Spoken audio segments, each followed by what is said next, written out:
How are you doing, Cali Crowd? The muscle up is a calisthenics technique that allows us to synergistically work various muscle groups together in a feat of phenomenal pulling and pushing strength. It's a tricky technique to get under your belt, but there are various methods and progressions that you can use in order to build towards it. Today, we're going to discuss a critical mistake that we must avoid, both when we're working on our very first muscle up and when we're working towards improving it if we can do it already. This mistake may explain why you either have tried and failed to learn how to muscle up right now, or why you've plateaued with your development.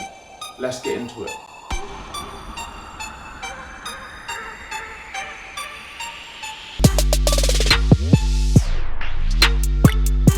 If you would like to be part of the helpful and motivating community that we've got here at Cali To The Crowd, then be sure to smash that subscribe button and ring the bell as well so that you never miss out on a Cali To The Crowd video. In a recent video, we discussed 5 staple exercises to use regularly if you want to learn how to muscle up. These are exercises that I found to be very effective in my own and others' development in building the strength necessary to get to their first muscle up, as well as improving form once they can do it. But I got quite a few questions asking why the muscle up negative did not appear in that list. Well, the answer to that question is exactly why I've made this video, and speaks to a mistake that I believe many people may be making. But I'm getting ahead of myself. First of all, what is a muscle up negative? The muscle up negative is an eccentric exercise where we focus on only performing the lowering portion of the muscle up, also known as the negative.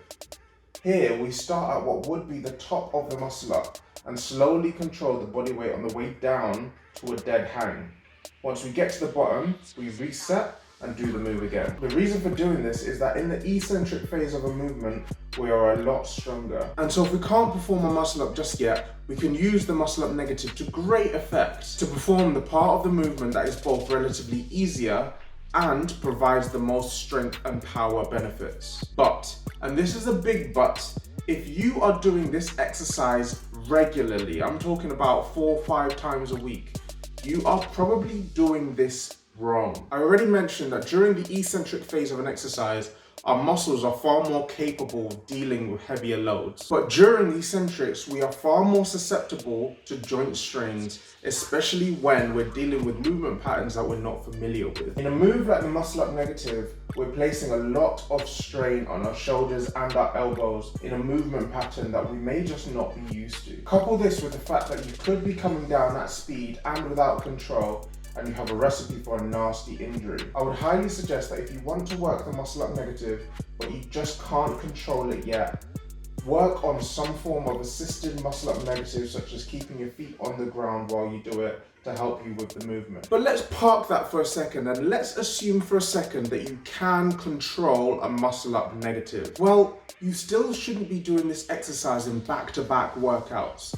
Why? Well, because of the nature of eccentric exercises, you're placing your body under extreme stress at close to maximal loads. In order to see the benefits of this, you need to allow time for your body to recover and super compensate so that when you come back to it next time, you're working far more efficiently. This is fundamentally how we build strength. If you find yourself getting weaker and weaker at your muscle ups, even though you're grinding hard, it may be for this reason. So how should you train the muscle up negative? Well, the goal here is to develop the strength and power so that we can eventually do the muscle up itself. So we should only do the muscle up negative when strength and power is the focus of that particular workout session. We know we need to be in the 1 to 5 rep range for optimal strength or power gains.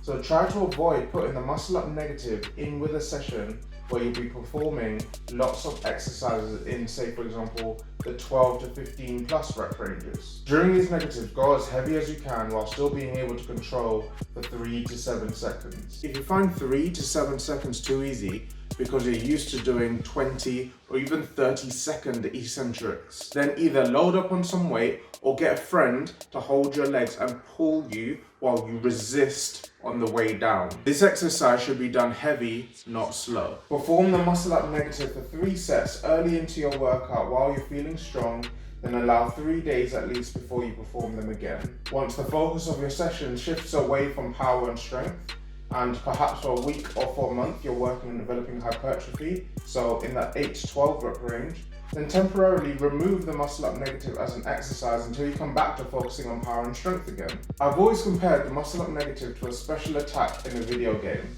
So your pull up, your straight bar dip, resistance band muscle ups, these are all like your standard attacks. But your muscle up negative, this is your one hit KO, your big red button.